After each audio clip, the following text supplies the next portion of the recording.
I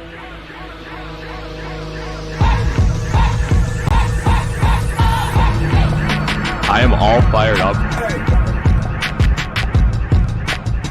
I'm excited to hear you guys' thoughts on some of these things. We got to move on before I completely emotionally and mentally unravel here.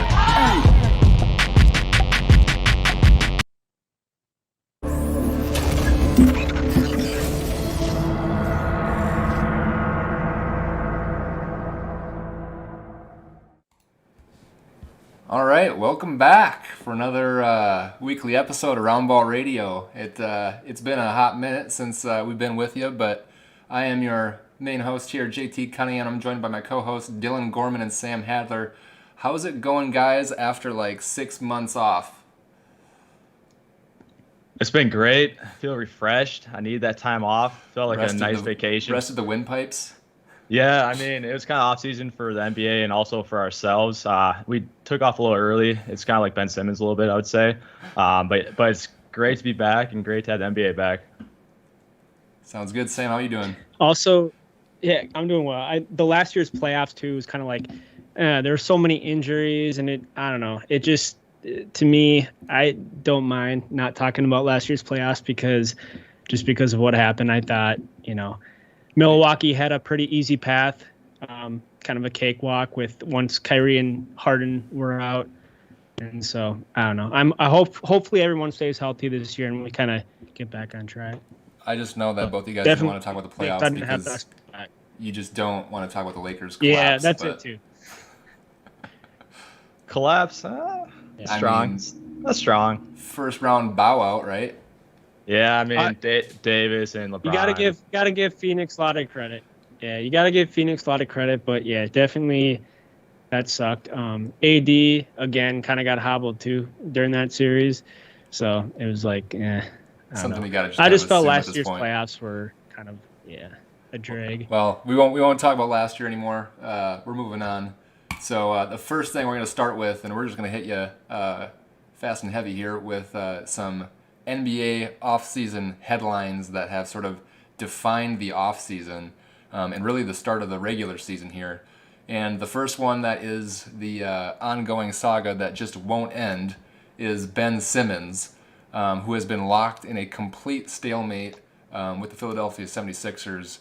And I think the most interesting part of this is, figuring out who in the world is actually going to blink first. So if you listen to Morey, they're not going to do anything. And Simmons looked like he was blinking until he showed up and then just decided to go kind of anti-Jimmy Butler on it and just take his ball and go home. So what's your guys' take on the situation, and how do you think this actually ends up getting resolved? Has Ben Simmons played his last game as a Sixer, and if he has, where's he going next?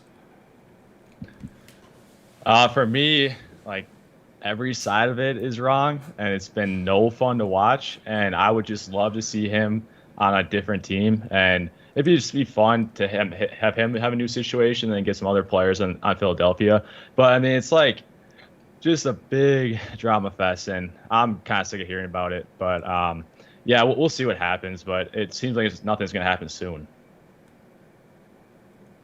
Yeah, I don't know if you guys saw. I think Morey came out and said, if we have to drag this on for 4 years, we're going to drag this on for 4 years because they've completely lost leverage in this deal. So, no one across the league is going to give them fair or equal value for Ben Simmons. So, Ben at this Simmons' point, what is fair and equal value? No, he doesn't. Yeah, I mean, apparently Daryl Morey wants some sort of playmaker back in return. I don't know what that would entail, but yeah, I mean, his value is a huge question mark too. What is Ben Simmons' value across the league? I don't know. Well, me and JT were talking about before you hopped on. It's obviously Ben Simmons is wrong for showing up to practice and then not doing what the coach is told, not showing up to training camp. But then it's Morey, what are you doing?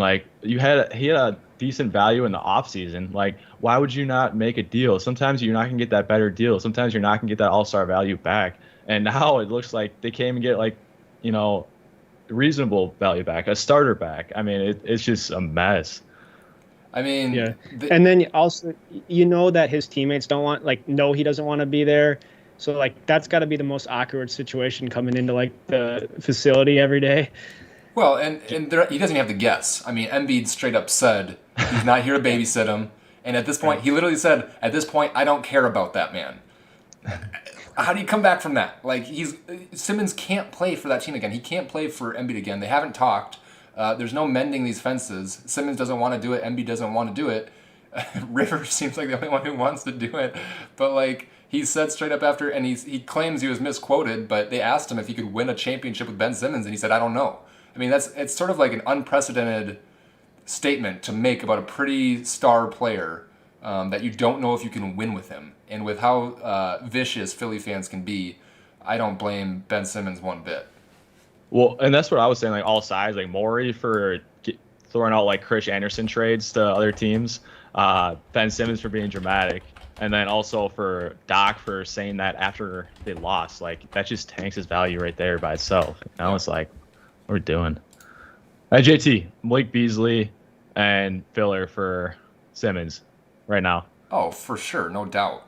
I mean, if that's what we're talking about. I mean, I don't even at this point giving up McDaniels. Like, I love McDaniels. I love his upside and his length and his defensive prowess and whatever. But like, Simmons is a proven quantity, a huge contract. But like, I would, without giving up Towns, Edwards, and even at this point Russell, I liked what I've seen since he's come back from his injury last year. I mean, Simmons would make us a better team. There's just no question. But all right. I have to imagine Simmons keeps playing though. Like he has to, because to collect his check, right? So I imagine we haven't seen his last game in Philadelphia, but when we do see his next one, it's probably going to be pretty ugly. Well, yeah, who knows? Unless he's hurt like he's doing right now, you know. Yeah, that's true. Probably it. I mean, that's probably his way out of playing and also collecting the check, because he was injured at his individual workout today that he spent 5 minutes in. Also, quickly off topic, is John Wall like still in the lingo here? Like, what's going on with John Wall? John Wall has been basically told they have sort of a mutual agreement where they're going to try to find trade partners for him. So he's not playing, right? And they're just waiting for something to happen. He's just sitting out. Yeah. Mm-hmm. Nice. So, yeah, we'll see what happens there too. All right, headline number 2, and sort of the other drama-filled situation of the offseason has been Kyrie Irving and his unwillingness to become vaccinated, which is more problematic for himself than most of the players around the league because of New York's mandate for people to be vaccinated in large group settings or competitive events or whatever the rule is. So do you think, given Kyrie's philosophically heavy mindset a lot of times, do you think he'll ever bend on this? Do you think it's just going to have to take New York becoming more lenient on their vaccination policy for him to play again? Or do you think he's going to be the first one to move in this situation? I think he'll probably bend. I mean, if you saw his like IG live, like he said he's not anti-vax. You know, he just like he wants people to have choice in the matter, which like I can a little bit understand, but at the same time, it's like obviously he's not that serious about it. Yeah. If he came out and was like, I'm never getting vaccinated, this is BS, blah blah, that'd be one thing. But honestly, I think it's a great thing. I mean, they would have been title favorites for sure with Kyrie on the team. So helps out our Lakers. Yeah, for sure. And to me, obviously, I don't know. I don't know if he's gonna break or whatnot. But to me, the most interesting part of this all was the fact that a lot of people are saying in order for the Nets to make the decision they did and say not allow him to like practice or be around the team or anything like that, they had to get sign off from KD and Harden.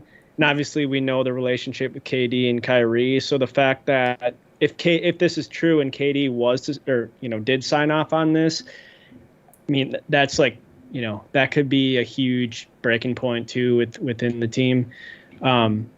But then, the other side of this too is like, if they give him they give the Nets front office the green light to trade him, like no one's going to want Kyrie. He's too flaky. They don't know if he'll play for them. I mean, he could just up and retire. So I don't know. I think it's definitely going to be interesting. Like Dylan said, this is huge for the Lakers if he doesn't end up going. I'm all in on that. But if he does ultimately come back, and I don't know if he will, to me, they're still the contenders, the team to beat. Yeah, Kyrie's Instagram live thing was like an exemplar of saying a whole bunch of words without saying anything at all. It was nonsensical. Yes. I mean, that kind of goes for most of his interactions in the media. But, yeah, I don't see him really moving. And as far as, like, the team goes, I think they made the right choice in not letting him be a part-time player. And the thing about Durant is I think he does have enough love for Kyrie in general. I mean, I have no idea. I'm just speculating. But I think he does have enough love for Kyrie that, if and when he does get vaccinated or if and when he does come back, it's not like Katie's going to hold a grudge. Like, Katie's just kind of... he is just who he is. Katie's the guy that holds a grudge, though. But I don't think this is a situation in which you would hold a grudge. But yeah, I get your point. I think they'd be fine if he did come back. I mean, ultimately, they're probably going to need him back. So I think they'll welcome him. But yeah, we'll see. That we shall. All right. And the final headline that affected the Timberwolves, our hometown team, a little bit more closely than even the Simmons trade, I guess, was the Gerson Rosas scandal, if you want to call it that, and his subsequent firing. So for a team that has, been notorious for their lack of stability throughout the past 15 years, just adding another item to that list was kind of disheartening to see. I think the one positive that did come out of it was it sounds like everyone is pretty much all in on Sachin Gupta as being a stand-up dude, a great leader, and a great basketball mind. So if that's really who Gupta is, then the fact that Rosas completely banned him from the Timberwolves facility kind of tells you everything you need to know about that situation. Rosas as a leader and what the Timberwolves were under his guiding. So. Yeah, when I first heard this story, like I was like, "What are we doing?" I thought Rosas was a stand-up guy. I mean, there was a few decisions that are questionable, but I love the fact that he was at least aggressive in trying to acquire talent. And so my first thought was like, what are we doing? Like, why are we, we finally got the guy, we got the coach. I feel like I really like Finch and what he's doing. We got a good young core. Like, why not have this continuity that our organization hasn't had? And just like, what is it, 2 years in, we already fire him. But then, after that happened, we start hearing these things about the organization, the front office, the culture that he created there. Him banning Gupta from the team facility and kind of blocking him from interviewing with other teams. Ultimately this was the right decision. And if we do keep Gupta around as the full-time guy, I'm all on board with that. I read some things on him the other day. I think I sent it to you guys in the group chat, but from everything I heard, like, this guy's very well respected. One of the quotes that stood out to me as I was reading about him was he's one of the rare GMs who likes to listen more than talk. So like, you get him in a room and he's going to take the opinions and, all the advice from everyone around him and use that in his decision making and kind of keep an open mind. And, that right there kind of got my attention. And then obviously he's at MIT, a Stanford grad. Like, this guy is super smart. He invented the trade machine, as JT mentioned earlier before the show, on ESPN. So I think, this would be the right move moving forward if we kind of kept him around. And so I was shocked when I first heard it, but given, the facts that have come out afterwards, this might have been a blessing in disguise for the T-Wolves moving forward. Yeah, I don't have much to add, but it was a bizarre story, but it looks like it ended up in the right place, especially with the Wolves. Yeah, it's tough. Yeah. I mean, with kind of what was going on, you hear so many buzzwords flying around the Wolves in order to kind of sell the direction that they're going. Like, culture has been thrown out about 1 million times.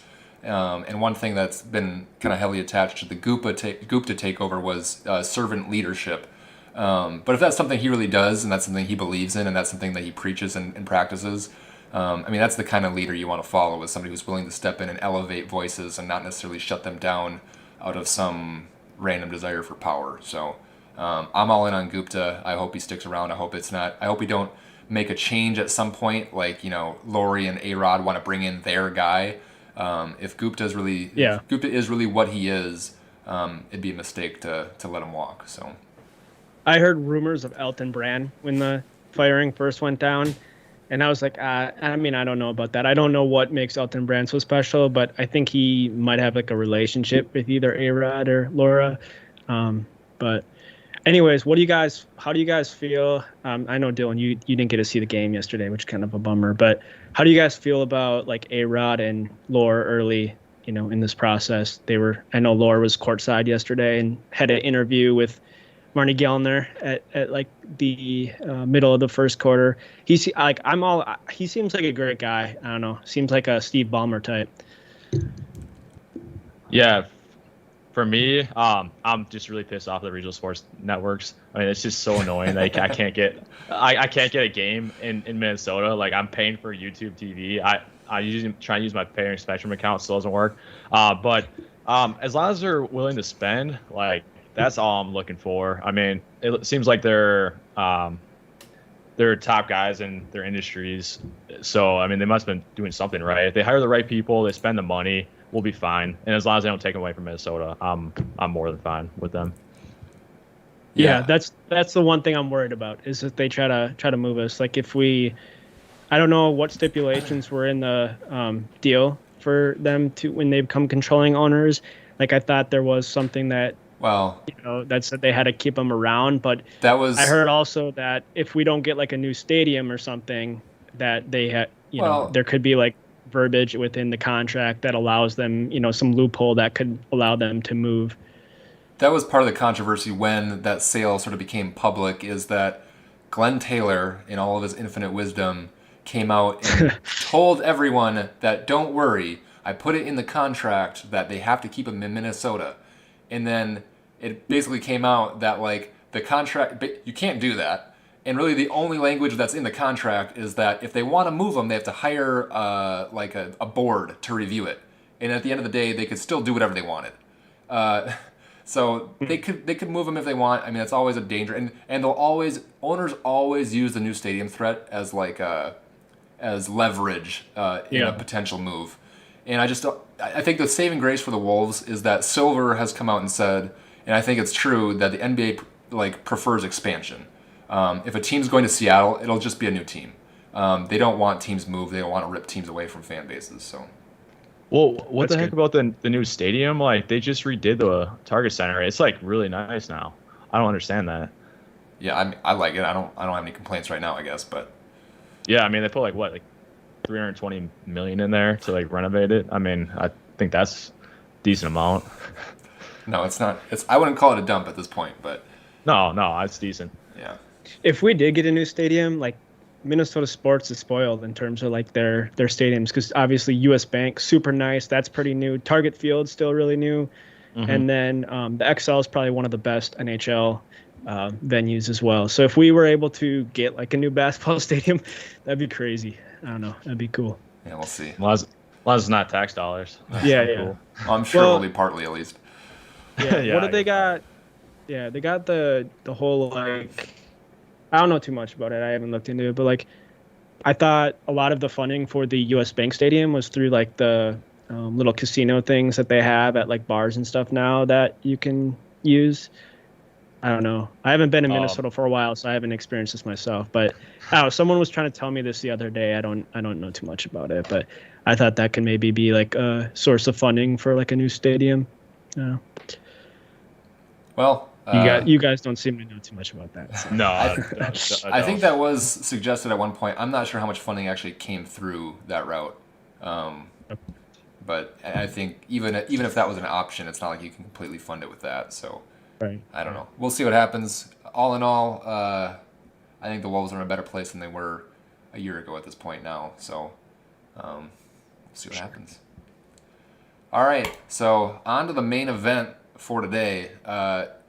Now that we've got some of the off-season drama out of the way, well, I guess ongoing drama, we're going to take a look at the teams around the league, their over-unders, and figure out where we think these teams are actually going to land. So we're just going to jump into it, and I just walked through ESPN's power rankings, I think. So it's just going to go down from best team to worst team, and we're going to start with Brooklyn at 56.5. You guys think over or under? I got under. I just don't think they'll care that much about the regular season. Durant had so much mileage this offseason, like between the Olympics and then the playoffs. And then obviously Kyrie not being there. And then they're going to rest Durant and Harden throughout the season. So to me, that's a big number, 56.5. So I'm going under. Yeah, I'm with Dylan for all the same reasons. Yeah, I got nothing else to add. I think the Nets are probably a fashionable underpick now with Kyrie being out, and like you said, Dylan, with Durant's mileage and them likely to rest both of those guys. So Milwaukee 53.5. Sammy first. I'm gonna go over on that one. I think for me, I think Giannis, this is like his time now. Like after last year, he's got so much confidence. The dude's just playing unreal. But to me, the biggest thing with Milwaukee, at least just I know it's one game and I don't want to overact to one game, but this team is so deep. Like I think that the depth and then obviously the star power that they have with like Giannis is I would take the over on that one. Yeah, same. I think Giannis took it to a different level the last 2 rounds of playoffs where he's just like a different tier of player, and he was unbelievable, and he carried over first game. And yeah, they made some nice signings like Grayson Allen, Semi Ojeleye, Rodney Hood, and then DiVincenzo coming back. They'll be deeper and better and more confident this year. Yeah, sure. Yep, I agree. I think watching that first game, them playing the Nets, it just felt like they had a swagger that last year wasn't a fluke. Yeah, times are weird, but we know we're good, and we're going to come out and show you this year. So, agreed there. Lakers, the 2007 All-Star team, 52.5. 52.5. I can go first on this one too. So I'm coming into these blind. I'm kind of going on the fly here, but I'm gonna say kind of for what Dylan was mentioning with the Nets. I just don't think the regular season's as important for this team. I think they're me. What's that? Bit them last year. You wind up as a 7th seed. That's very true. You're not guaranteed yourself so that getting could out. play a role. That's a good point. But for me, I think it's going to be more so of trying to get this team to fit together, and I think that's going to take a little longer than anticipated, or maybe a lot of people actually think it's going to take a long time, so maybe as expected. But I'm gonna take just under that number. I was gonna go a slight under, and then I watched the game, and LeBron and Davis are so good. I mean, I know they lost a game, but they were just dicking around with lineups. Their rotations were terrible. I don't know what they were thinking or doing, but they'll figure out those lineups, and they'll go on some runs. I'll take the over just because, again, they look awesome, Davis and LeBron. I took them on the under, and my notes are just old. I like that. So yeah, a lot of it's going to come down to how much Westbrook. God damn it, Teddy Bridgewater. How much Westbrook can... Don't curse Teddy Bridgewater on this show. I know. I love Teddy, but I'm watching the game to my right here, and it's not going well. But anyways, how well Westbrook looks this year and how well he fits into the team. And then also, if freaking Carmelo would just stop being such a ball stopper and kind of play a little more team ball. But also, they got beat on the boards big time by Golden State, which shouldn't happen with a team of their size. Well, they had some guys out though too, and then again their lineups just made zero sense. They had Rondo, DJ, Davis, LeBron, and Russell at one point. They have 4 non-shooters. What were we doing? But once THT comes back, once Ellington comes back, Nunn comes back, they'll have some more shooting, some a little more depth. I think it'll be fine. A little more youth with those guys too. Yeah, youth, young team. Young. Yeah, they are missing some floor spacing right now. I wouldn't read too much into that first loss, especially like I said with the rotation experimentation they were doing there. But I don't know. West is always the West, and if LeBron and AD end up battered again, it's going to be a tough road for them. All right, the finals representative from the West, the Phoenix Suns at 50.5. Dylan? I got over. Again, they have a lot of continuity on their team, kind of like the Bucks. I would think they have a lot of confidence after making it to the finals. They have young players that can improve. Ayton, Booker, Cam Johnson. They signed a couple of guys that actually, like McGee, at least have one backup center. So I took the over. JT, what do you got on this one? I'm the over on them too. I think they are legit, and I think they are young enough that, I mean, as a Western Conference final or a finals team last year, you got Booker, Mikal Bridges, Ayton still on the ascent, and Cam Johnson even flashed a little bit in the playoffs. I think that team's going to be better, and I think they're going to be better than 50.5. Yeah, I'm kind of teetering on this one, but I think 50.5 is a fair number, so I'm probably going to go just slightly over. I'm curious to see how this DeAndre Ayton situation plays out, because it doesn't sound like he's going to sign long term there. Chris Paul, obviously another year older, but like you said, JT, I really like this young group that they have, especially Bridges and then Cam Johnson. So I'm probably going to lean like slightly over, but not, it's going to be right around that 50.5. Yes, I wish Sarver he's about the cheapest guy in the NBA. I mean, come on, like there's about the TV deal in 2 years is gonna be huge. What are we talking about money right now? I think their team is valued like $3 billion or something like that. Yeah, and I didn't see like the contract like offerings or like the details or anything like that. But at the same time, I don't know how valuable DeAndre Ayton is. I don't know. Maybe last year we were a little, prisoner of the moment, but I don't know. We'll see. Other in the finals, like he was so good. And he's so versatile. You think he's worth a max contract? Well, if you look at the people that got max contracts, then yes. I mean, I'd probably take him over Michael Porter Jr. That one was the surprising one to me, that we've seen like Jaren Jackson Jr. sign like a $100 million deal. Brogdon was like a $90 million extension. I was pretty confused when I saw Michael Porter Jr. and a max extension in the same sentence.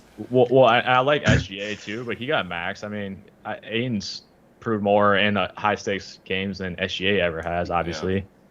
Yeah. Right.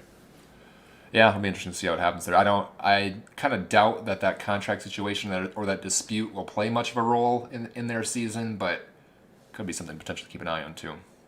Mm-hmm. All right, Utah, the most boring team in the NBA at 52.5. Over. They're a great regular season team. I agree. I took the under, but I have no reason why. I think 52 is a reasonable number. I can't like. Donovan Mitchell did take a step forward after Shaq decided to tell him to his face that he wasn't any good. But other than that, I don't know where on their team they're really improving. And not that they have to hit 52, but I don't know. Well, they're like 60-win pace last year, so they have to get markedly worse. And then I kind of did like the Rudy Gay and the Eric Paschal signings. I know that's like kind of on the ancillary part, but it gives them more flexibility. Yeah, that's right. I'm going slightly over on this too. They're a good regular season team. I think they get like a top 2 seed in the West, but yeah, right. Not too exciting, this team. I agree. Miami Heat at 48.5. I'll go under. They're just old. Like you talked about the Lakers, they're old too, so I'm not super excited about them. I went the over on them. I like the Lowry signing. I think Tyler Herro, for the interesting journey he's been on, which has basically gone from like bubble flamethrower to like almost essentially like a meme, to now sort of forgotten. Like I think he'll have a pretty good year. I mean, he was just chucking in the preseason, and I think he'll get an opportunity this year. And I think Jimmy's about as steady as anybody is right now. So he's got a lot of mileage, and we'll see how he holds up. But I think that team goes maybe slightly over that. I'm gonna go under on this team just because I don't like them. Like they're my most. I like, if they go over, so be it. Like you said, JT, I like the Lowry signing. I do like Lowry as a player. But overall, I don't know. I think it's just because of Jimmy Butler. I just really don't like Jimmy Butler. But I'm going to go under just for that reason. Did you see? I think it was one of their last preseason games. Jimmy making fun of whatever Morris twin is there, going up for a layup. I didn't see that. Oh God, you guys gotta look it up. It's hilarious. He starts doing like a fake dribble, like if you remember that scene from The Office where Stanley starts dribbling with like one hand behind his back.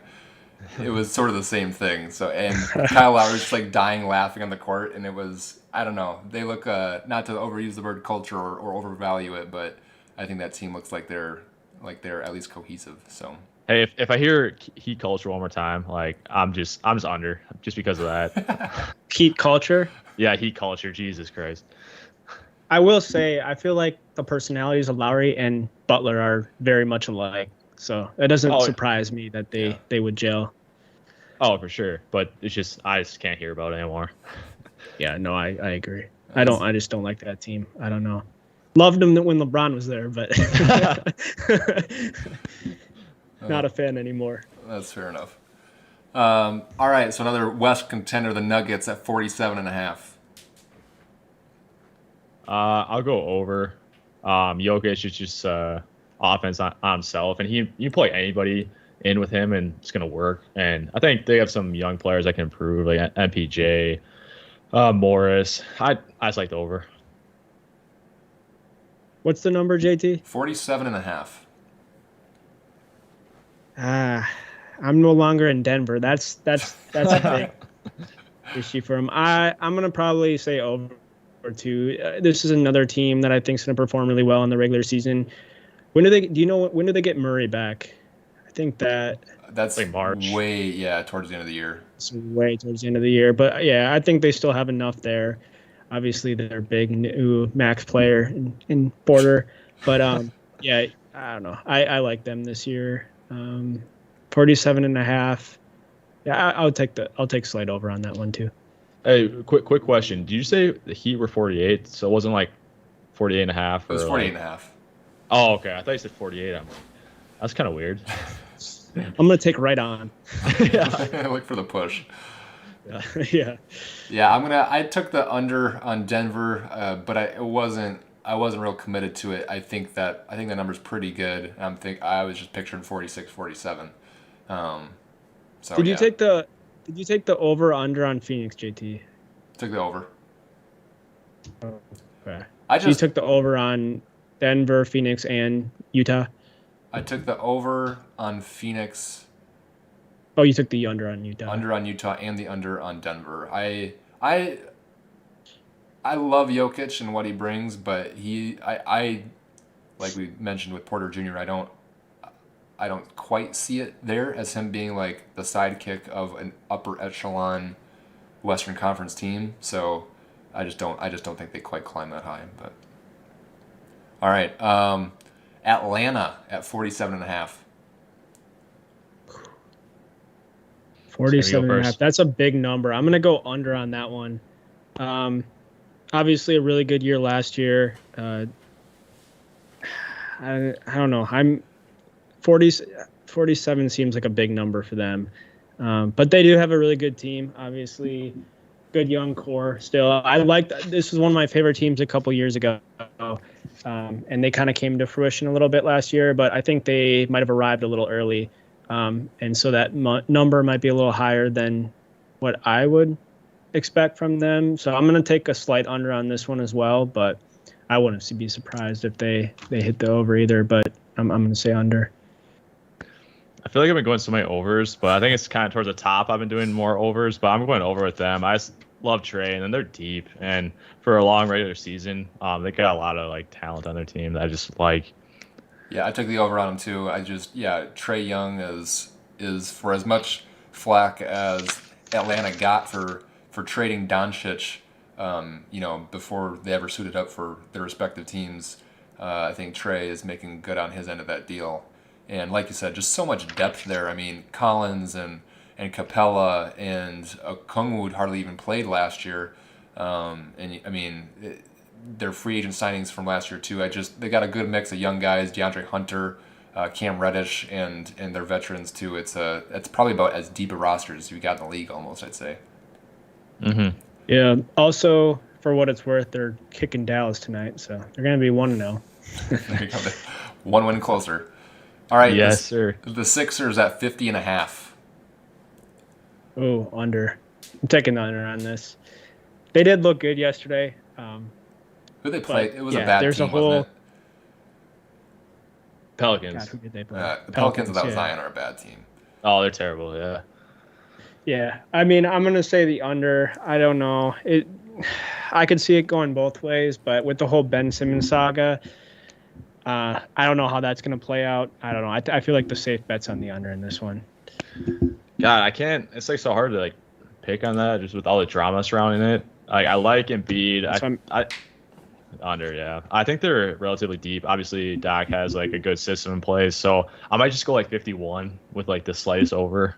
I mean, I think they're too good, especially the East on the bottom is really, really bad.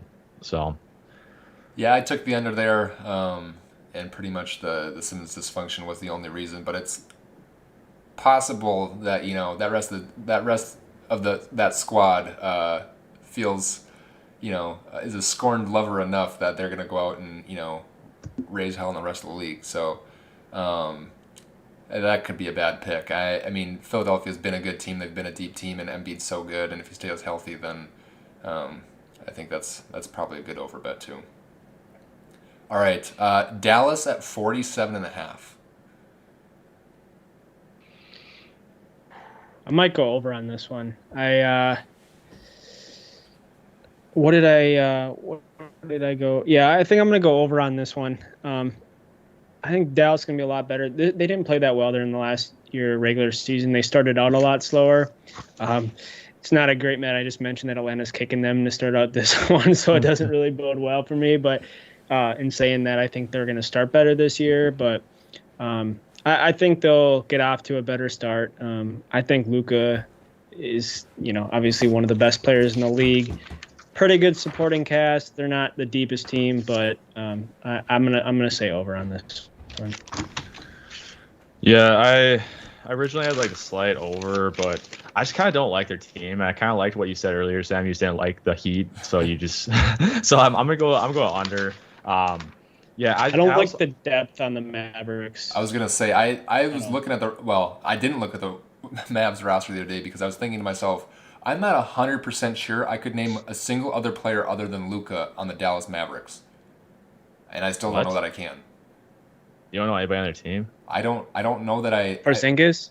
I forgot about Porzingis. I mean, I'm sure there's a couple of players there that I've forgotten about, but I don't think that team's real deep.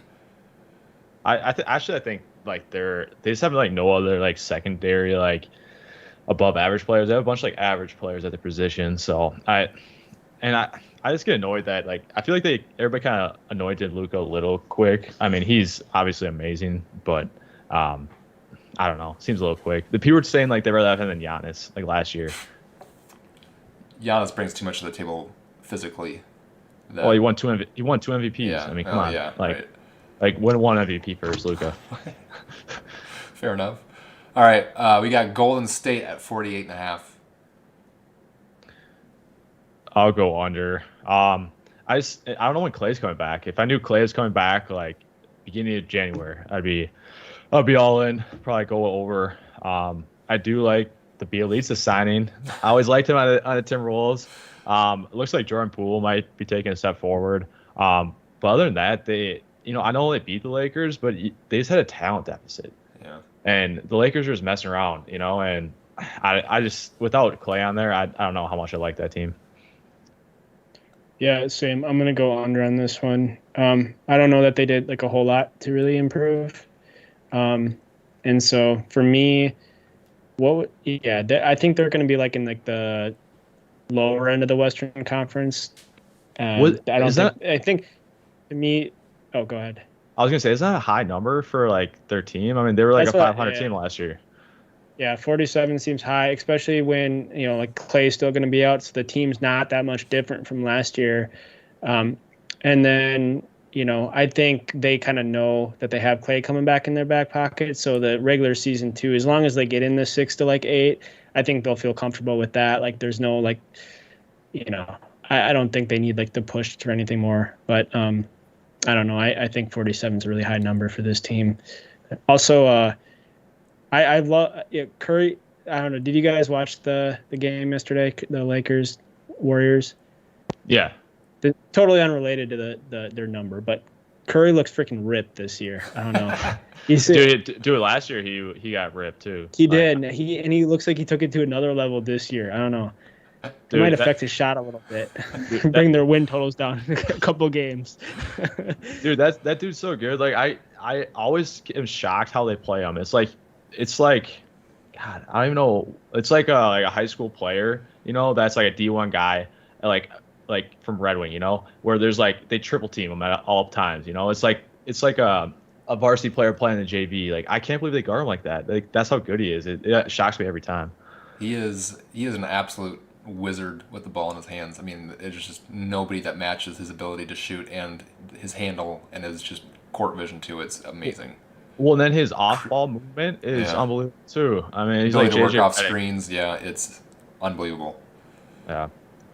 All right. And they get so many easy. Sorry, one last thing I fawn over him, but they get so many easy shots just because of his pull and people watching him. It's like layups, Well, and it's amazing the number of shots that Steph takes throughout a game that he makes look easy too. It's just it's absurd. Insane. Yeah. All right, we got the Clippers at 44.5 without Kawhi. Ooh, I'm gonna go over on this one. I know they're out without Kawhi. I don't know. I think most people are gonna go the under on this one, but I think this is still a good team, and I don't know. I think Paul George is gonna lead it. When Kawhi went out in the playoffs last year, Paul George stepped up in a big way, and I think the team's kind of rally around him. I think they'll be able to move the ball a lot better. Not saying that that's hurting them. With Kawhi, obviously you want Kawhi in there, but I just think there's still enough talent on this team to hit the 44.5. Is that what you said, JT? 44, right? Yep. I'm gonna take that. I mean, I imagine you guys are gonna go to the under. I have a suspicion, but I kind of like this team. Without Kawhi, I think they'll be in a good position for when he returns, and then if he can come back healthy for the playoffs, they'll be in a good position. So I'm gonna take the over on this one, actually. Sam, you're right. Hard under. I also don't know if they have to have the same Reggie Jackson as in the playoffs, and I don't know if I believe in that guy. I also don't know if I believe in Terrence Mann. I felt like it was kind of a little bit lightning in a bottle, and but I'm taking the under. Yeah, I'm gonna take the under too. I mean, I think you make a decent argument for keeping them slightly over that, but no Kawhi. I think their supporting cast is suspect and largely inefficient, and with how they've played George and Kawhi the last 2 years, I mean, it seems like each one of them take every third or fourth game off. So they can't afford to play George like that this year. It'll just. I thought George is going to play at a level to start out the year. Yeah, well, it'll just be interesting to see how that unfolds. But I would take the under too. I don't think it's a hard under. I think it's maybe the 42 to 44 range, but I don't quite see him hitting much further than that. All right, we got the Celtics at 46.5.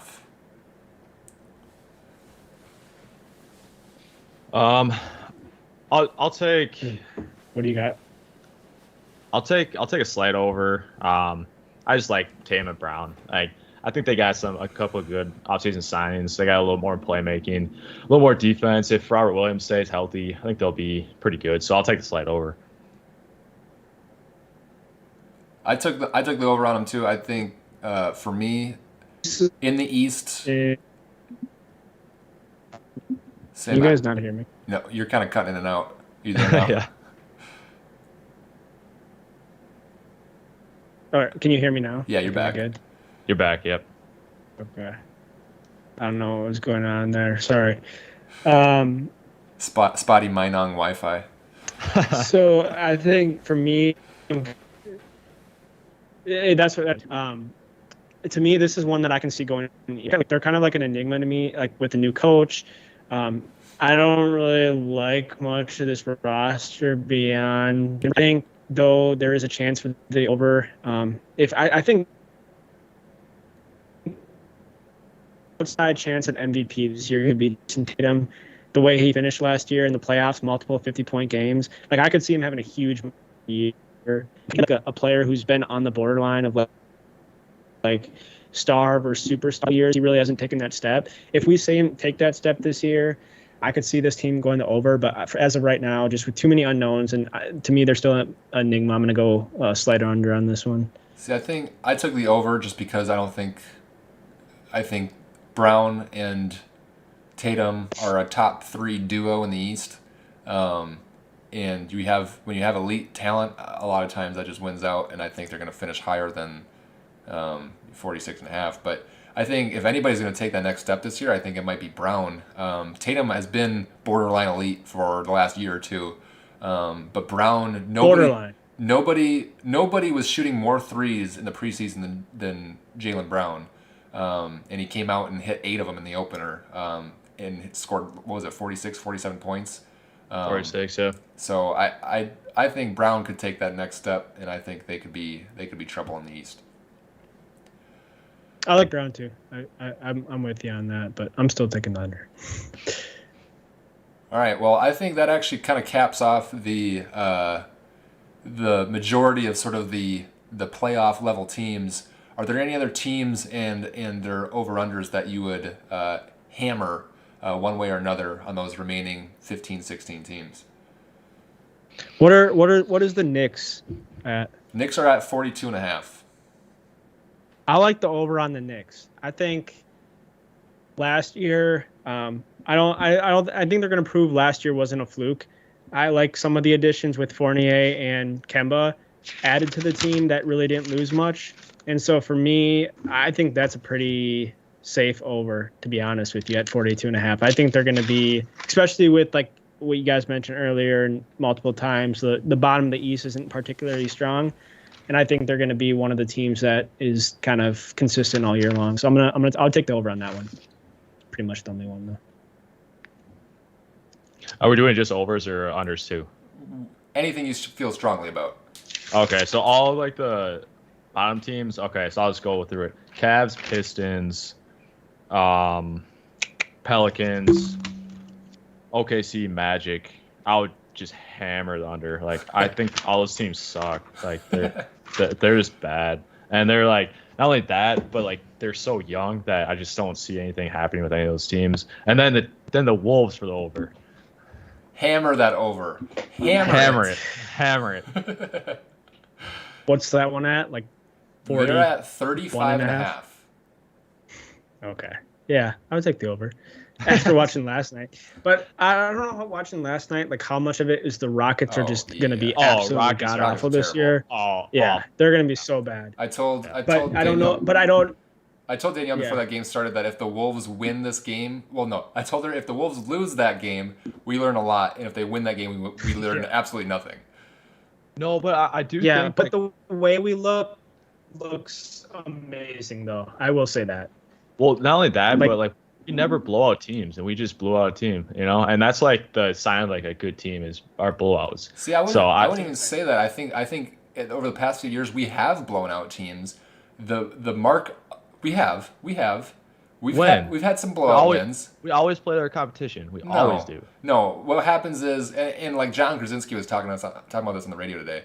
Like we'll blow out a team, then feel really good about ourselves, and then lay an absolute egg to a team like Houston. Like that has traditionally been kind of the Wolves' MO. Not that we're always blowing teams out, but when we have a good game like that, it's about how they respond. So if they come back and they put their foot on the throat of the Pelicans, then I'll start to I mean, I already believe it wholeheartedly, but like I will throw myself at them at that point. Yeah, I mean, I still watch like more than 2 games, but no, I'm really excited about the team. Like I was not excited about them last year and took like the hard under on like the whatever it was 30. Yeah. But this year, everything I'm hearing is good stuff, and I just love the team. Well, I think I texted you guys literally 5 minutes into the first preseason game, and was like losing my mind at how excited I was about how they were playing. So, and it was at that time against the Pelicans, I think in that first game, it was the defensive intensity and like the complete like ball hawk mentality that they had on defense that I swear to God, I know it was a preseason game, but I've never seen from the Wolves, at least since, KG is around. It looked completely different, and they maintained that in the opener, too. I mean, I know it's a terrible team, but you come out and you destroy terrible teams when you're a good team, so... Well, and then I think I talked about this a little bit in our group message, but it's like last year, the big cover story on Cat was like how sad he was, how he didn't want to play, and this year it's like how excited he is to have the team around him, like how this can be a different year, and that just got me so pumped up. Well, and I do like Cat. I love Anthony Edwards like he's my firstborn son. I mean, that guy is...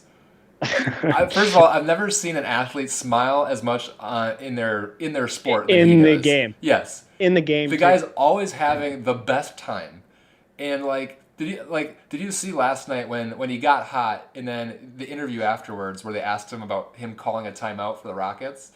Yeah. He told them, I was telling the coach, like, you need a timeout. Take a damn timeout. I'm hot. I mean, the guy is just like, I don't know if I've ever enjoyed watching a Minnesota Timberwolves more than I enjoy watching him, and he's 1 year and 1 game into his career. Dude, do you remember the first podcast last year? Yeah, I think you were all hyped up about Anthony Edwards. Dude, I said I was in love with him. The first thing, because I saw him, I just love the kid. Like he looks more athletic this year too. Like, did you see that one dunk? He took like one step and he was like, his chin was on the rim. It was like, what the hell? The dude's a freak. I think he's like, I don't think he's gonna be a star. Like, I think this guy's gonna be like a superstar. Like, I think he's gonna be like at the top of the league in a couple years. He is. The Wolves have been around now for what? 30 years-ish. We have never had a perimeter player like Anthony Edwards. And not that we've had many players in general, but like he is going to be a superstar. And I admit to last year when we won the lottery and looking at the prospects that were, on the big board, I thought, oh, okay. Like, of course the T-Wolves win the lottery this year when there's no clear-cut number one guy. There's no franchise cornerstone. Of course we win it this year. But my God, I am so happy that we wound up with Anthony Edwards. Hey, Sam, Ball or Edwards? I'll go Edwards. Yeah, Thank he's you. on board. Let's go. Sam, Bennett or Edwards? I don't know. Like, I don't know if Bennett got a fair shot, like, in his time. Yeah, he got a short end of the stick on that. The thing I love, the thing that's like, so Bennett and I don't even know why we're talking about Bennett. Probably because last year we brought him up, but like they're like Bennett and Edwards are like the complete polar opposites of each other. Like, Bennett lacked confidence, and there is no lack of confidence with Bennett, and I think that's what's gonna with Edwards, and I think that's what's like the biggest thing that's gonna play into his success. Like, as we were talking about, like the just like the smiling on the court, like just the confidence that he has in himself. Post-game like, interviews. The dude's gonna there's no way this dude's gonna fail. Like, he's not gonna allow it. He comes into training camp this year 2 inches taller and lets everybody know that if he grows another 2 inches, he's Michael Jordan. I mean, the guy is, I just love him so much. If he doesn't succeed, he's gonna be like Nick Young. He's gonna have like that type of energy, like confidence. Like, that's the difference between like him and Nick Young. Like, Nick Young's bad and Edwards is good, but if Edwards is bad, he'd be like Nick Young. Like, everyone would be like, oh, that's kind of getting old. The smiling and the joking and all that. But when you're actually good and you have that confidence, like, I don't know. Did you guys see the interview like during the off season when I think like when they asked him about what he was doing this summer? No. It was like the best interview ever. But he's like, oh, I'm just in the gym, and he's like, I'm just getting bigger. Oh, sure. Dude, But then she's like, anything else? He's like, well, yeah, I went boating. I'm the best boater there is. And then they're talking about something else. Like, I can't remember if it was like golfing or like he's like, yeah, I'm pretty much best at everything I do. We had a big like smirk on his face while he said it. It was just hilarious. God bless Anthony Edwards. Yes. All I can say. Yes. Yeah. We Hey, I'm sorry. Last thing, he's the GOAT. He was with James Harden at Young Thug's album drop over the weekend or 2 weekends ago. That just a baller. I would say that worries me a little bit, but I trust him. Me too. Yeah, I don't want him hanging around James Harden too much. Just be flying to Miami on off days. Not many strip clubs in Minneapolis. No, so. not see the difference is Edwards might just take the whole team with him.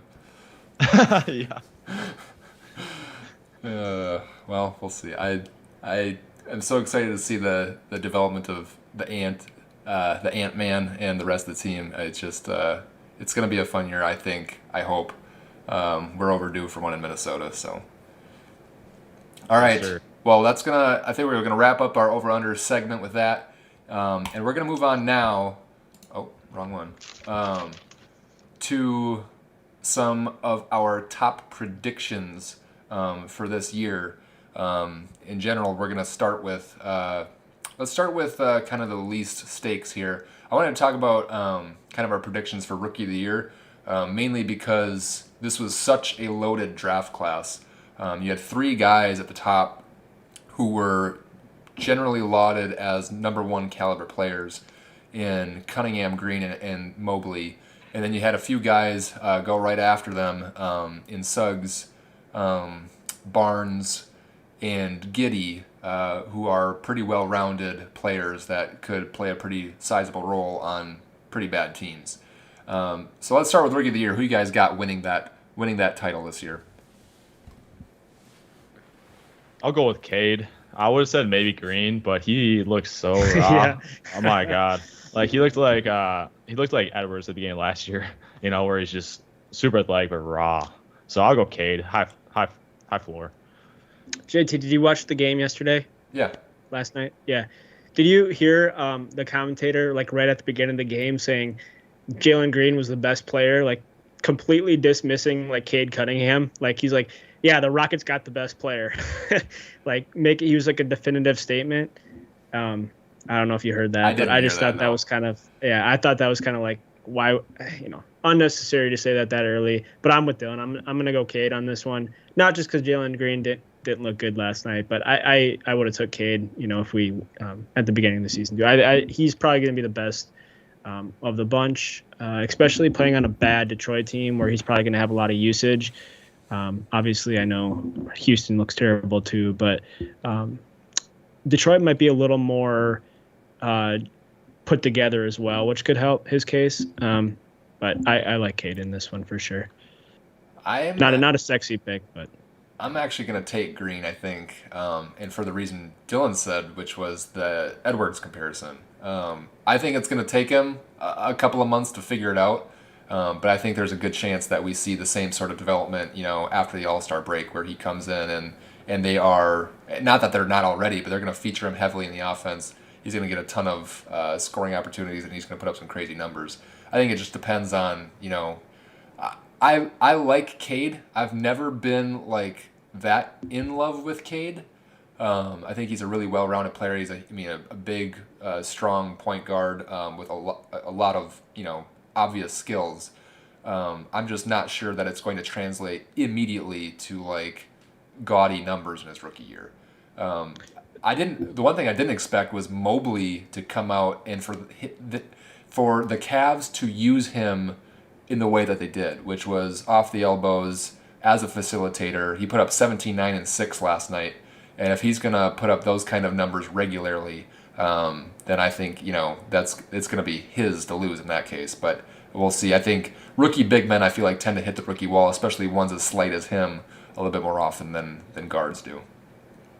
Did you guys see that they're starting Markkanen at the small forward? No, I did not. It's like the triple towers. I couldn't even I just looked at it on ESPN. I'm like, what the hell? So they're bringing Okoro off the bench then? Yeah. Weird. Yeah, I don't know about that. Is that Biggerstaff? Who's the coach there? Good question. I don't know for sure. For sure it's Biggerstaff, yeah. And I'm guessing with that young team and with the kind of young guys that they have, they'll probably play with rotations too. I wouldn't necessarily expect. I never would have expected Markkanen to start at small forward anyway. But I would expect a core to move in there at least periodically too. So.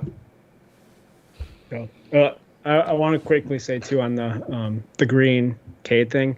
Like I get your point, JT. I feel like for me, at least what I've seen in Cade and watching like him a little bit in college, he's like much more in control. Like I feel like he's more of like maybe not as flashy, but he's way more in control. I feel like Jalen Green, just with as bad as the Houston's going to be this year, he's going to put up really, really inefficient numbers, and that's fine as a rookie. Like, it kind of what Edwards did last year, like especially at the beginning of last year, extremely inefficient and kind of cost him the rookie of the year. I feel like it's going to be a similar path with Jalen Green, where he's just going to be really inefficient and just kind of have like a sour taste. He might figure it out a little bit late, but I feel like Cade's going to be more in control, put up more efficient numbers, maybe not gaudy numbers, but like I think he's still going to.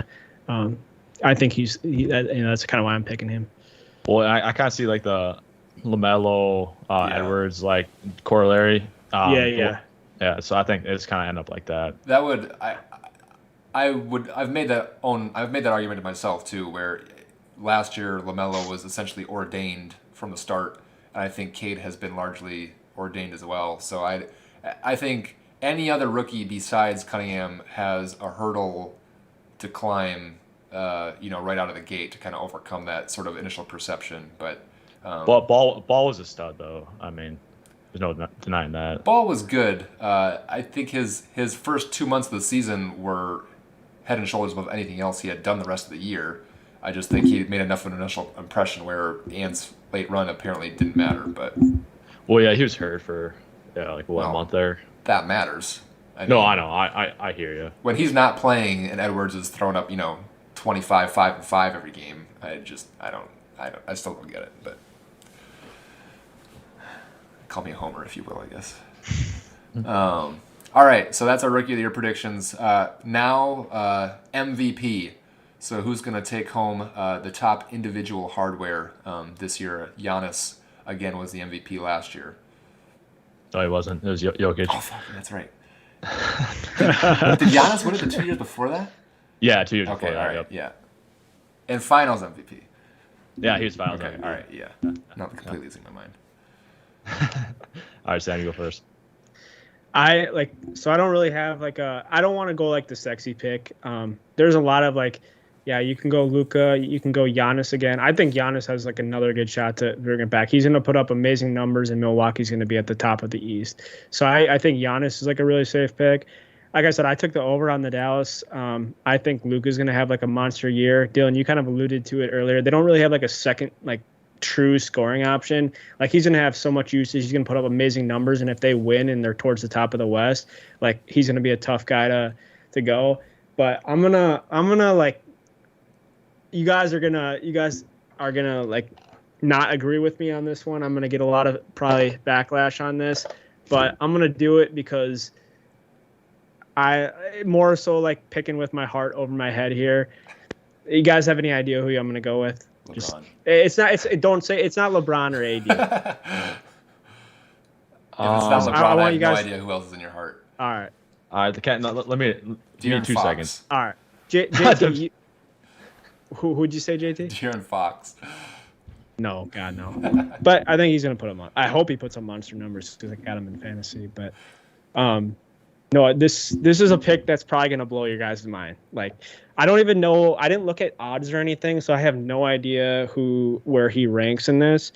Honestly, I have no idea. Sabonis. No. After the first game, people are going to probably be turned off just after one game. Russ. Oh, Tatum. So I was thinking about Tatum, and I even mentioned that earlier. But who did you say, JT? I said Russ. I'm going Russell Westbrook. Oh my God.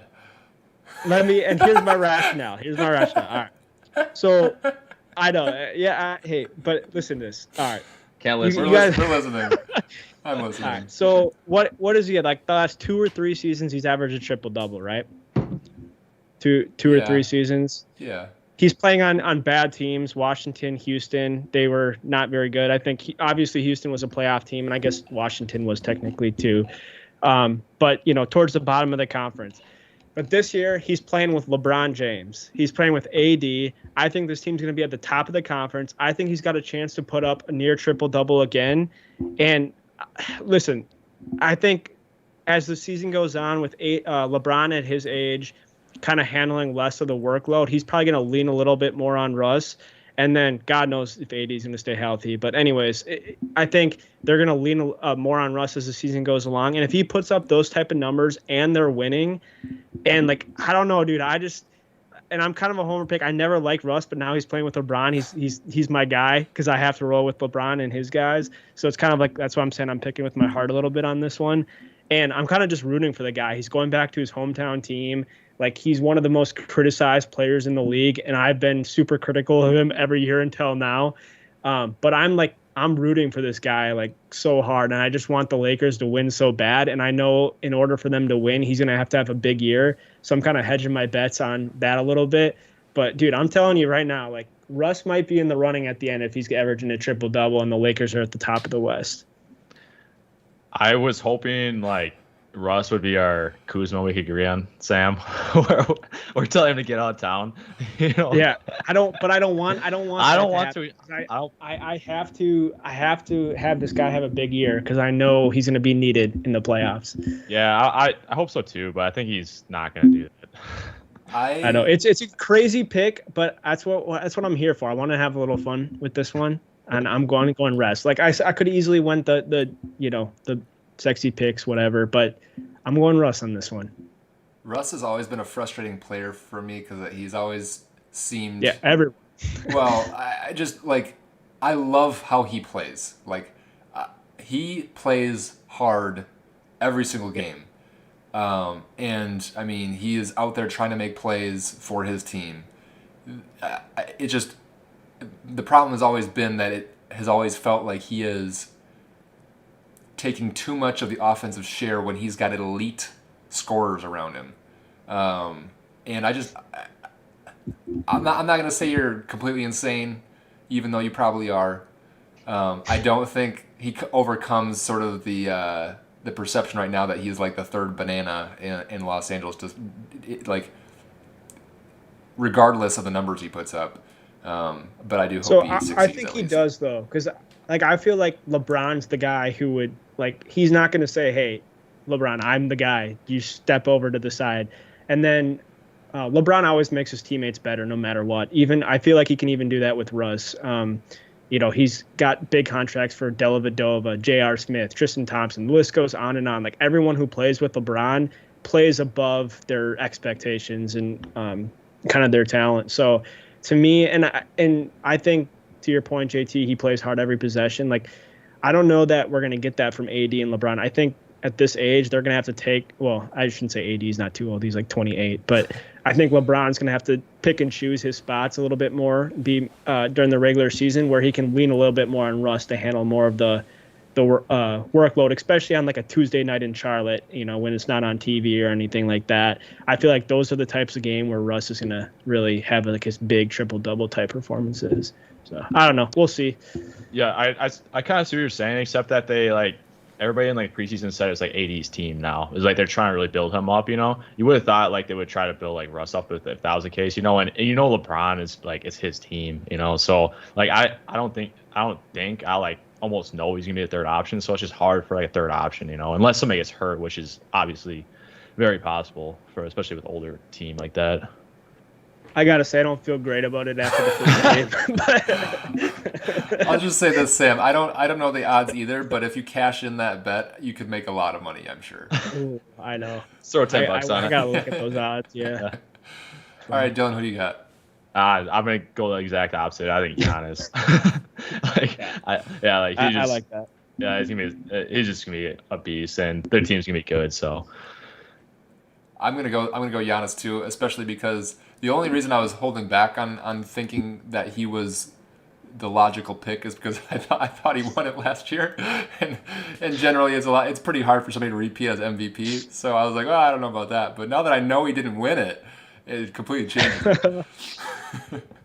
Yeah, so, yeah. You thought he was going for the three-peat? Yeah, right. I was like, no way. They don't even let LeBron do that. All right, so yeah, cash Giannis in or Russ if you really want to. But all right, so finals picks now. Let's give our Western Conference and Eastern Conference representatives, and then we'll let you know who comes out on top. So who you got, Dylan? I got Lakers. Then do you want me to do both or just? Yeah, do both. Lakers Bucks. Okay. I'm not gonna explain that. Yeah. For me, you can, JT, if you want to just take my clip from last year's podcast and just reinsert it in here. I'm assuming Kyrie's going to be healthy or ready to go. Yeah, I'm assuming he's going to be. Not fully. Yeah. Well, we don't know if he'll be healthy moving forward, but I'm gonna say Lakers Nets. That's the matchup we all want. Maybe not, JT. No, it's not. It is not the matchup I want. God, I don't know. I'm really struggling, like, figuring out who I think comes out of the West. I just don't. I feel like maybe you're right that it is the Lakers, but I don't. Picking with my heart, I'm not going to take them. I don't know that Phoenix is going to be on their way back. I'm not sure who that really leaves me with. Picking Utah, I doubt it. Hell, I'm gonna go rematch. It's gonna be Phoenix. It's gonna be Phoenix and the Bucks. It's gonna be round 2. Hey, that's what like that. Bill Simmons and Jackie Mack had. I actually like the Suns. Like, they'd be my second pick. So I just think the Lakers just have overwhelming talent if Davis and LeBron are healthy. I mean, those two are just the best two players in the conference. You know. So think about this. Think about the storylines, too, if we get a Nets-Lakers. You have Kyrie, LeBron. You have Westbrook, Harden, Westbrook, Durant. You have Durant, LeBron. Like, dude, that's the matchup I want. Big time. That'd be sick. And then in the Lakers-Bucks would be fun, too. Who guards Giannis? Like, AD and LeBron versus, like, the Goliath. Like, yeah, that'd be fun. Both matches would be fun. Suns, Bucks, not so much, AT. DeAndre versus the Nets. Revenge series.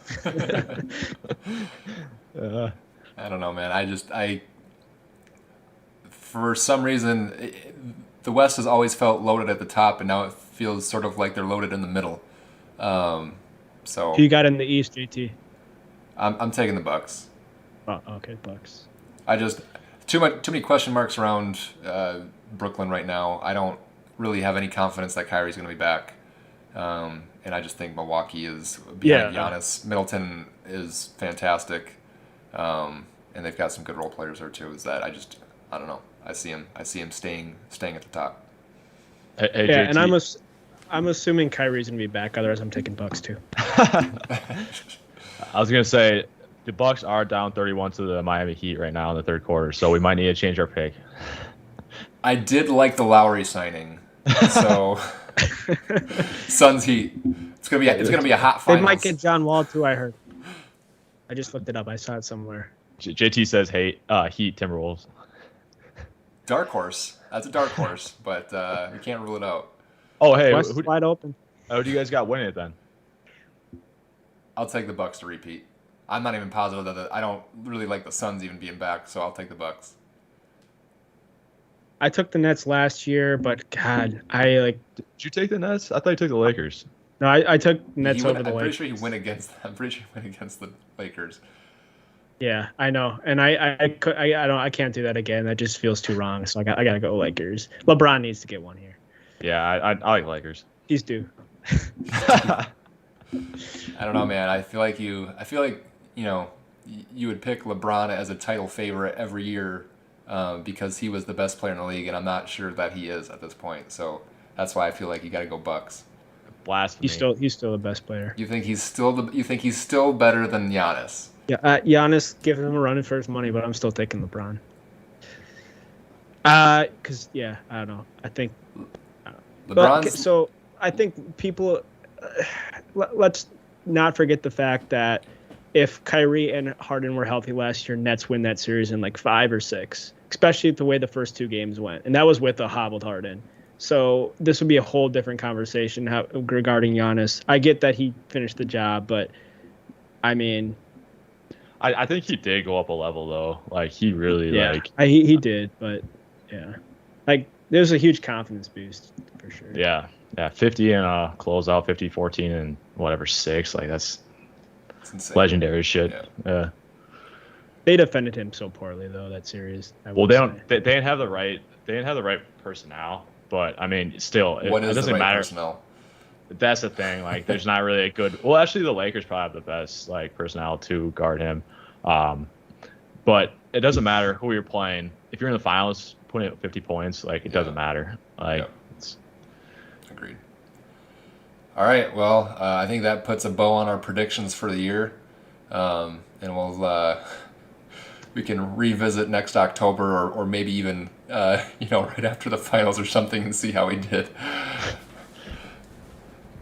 All right, and that's gonna basically put a wrap on the show too. So only thing we've got left now is to tell our broad listener base here what we're gonna be up to for the next 6 months before we're back.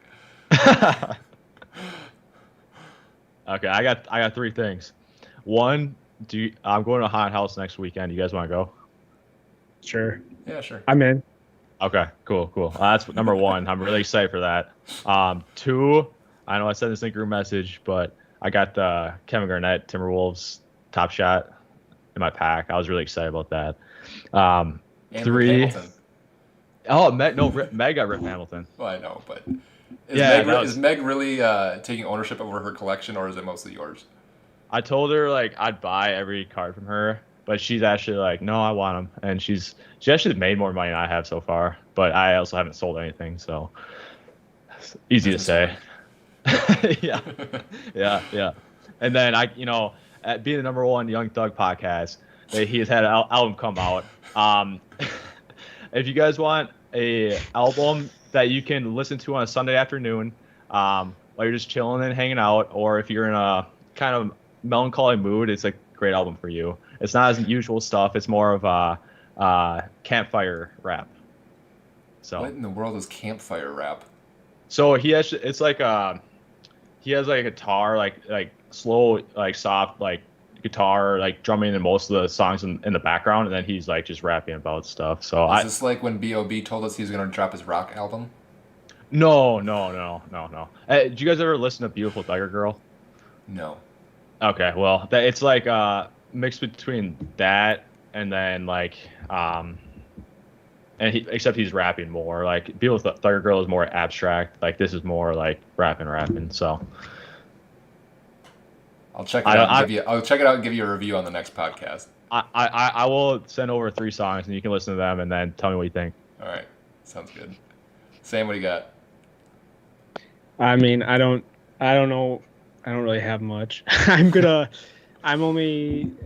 what I'm gonna be doing next week or next month or next year even, but I'm gonna Sam, Orlando. Watch the second half.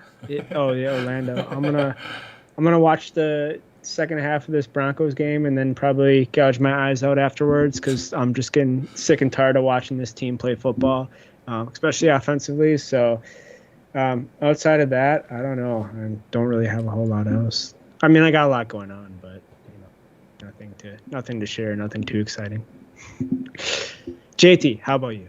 Well, I don't have a ton either. Right now my biggest project has been I'm trying to finish framing our basement, and I'm like halfway through right now. And then, but I got kind of crippled by back spasms, so now it's progress is sort of halted. But I gotta try to finish that up before an electrician comes. So that's basically my main thing. And then I'm basically really just hyped up for fantasy basketball. We had our draft this last weekend, and couldn't feel better about the draft. And now I'm just pumped to see where the season takes us. A couple of seasons of tanking really paid off. And now go for it. I was gonna say this is like honestly the best or the only good team you ever had, I think, in fantasy basketball. Yeah. And you'll probably blow up by trading all your guys. Okay, here's where my team was At the end of the year, this was at the end of the 2019 season. I had convinced myself that I was excited about Sekou Doumbouya. Oh God. Oh my gosh. He was one of my better That's players. bad. They just cut him. I know. I don't even think he's on a roster anywhere. I think he's on the Lakers actually. Oh, He's on the they signed Lakers, him? yeah. Oh, wow. Yeah, they signed him. Yeah. Ah, good signing. I'm excited about him too this year. We needed that youth. Yeah, no, my roster's looking pretty good. I just gotta keep the squad healthy, and then we'll have to figure out how we bring everybody back for next season. But JT, I don't mean this offensively. JT, I don't want you to take this offensively at all, but you're like knowledgeable about basketball. You're a smart guy, but you're just awful at fantasy basketball. No, you know what it is? It's I get so restless with my team. Like Yes. I end up and just, emotional. that too. I end up just making trades to make trades because I think trades are fun.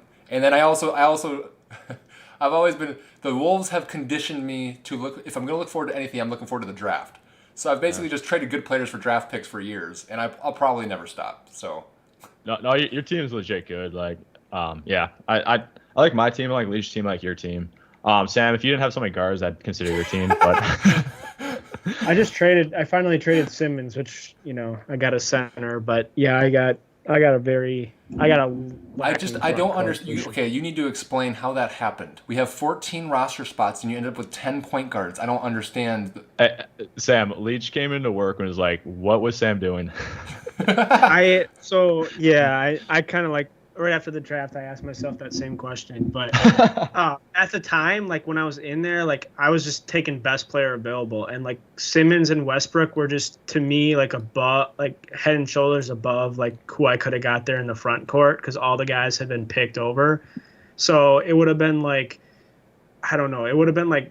Honestly, I can't remember who my decision was between like when I was picking Simmons and Westbrook. I think I got both of those guys in the third round because I had 2 picks. The guys that I was like deciding in the front court were just I can't remember, but they weren't very good. So I was kind of just taking best player available.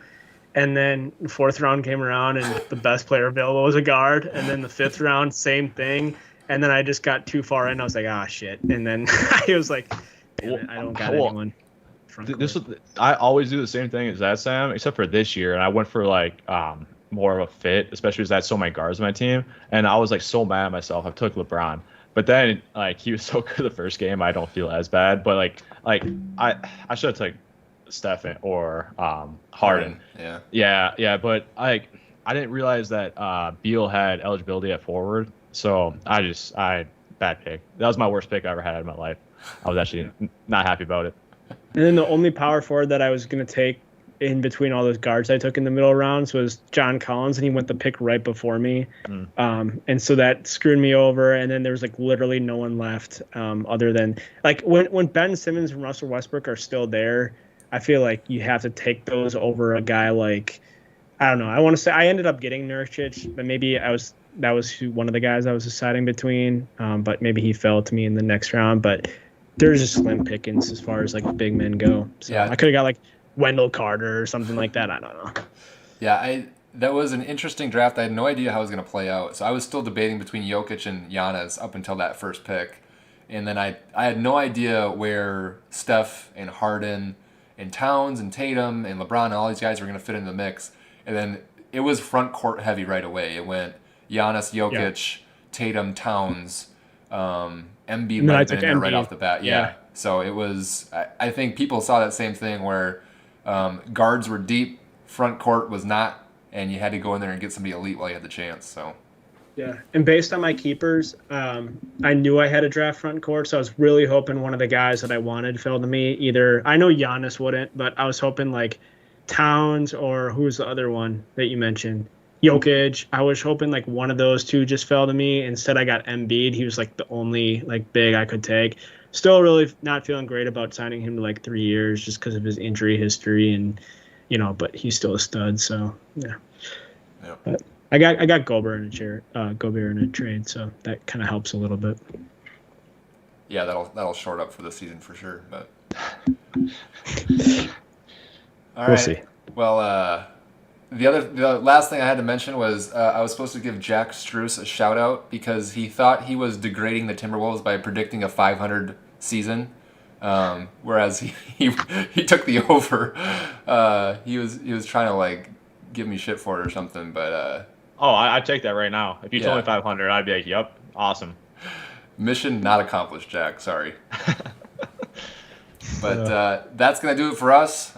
This has been episode 7 of Roundball Radio, and we'll try not to make you wait so long for next time. So I'm out.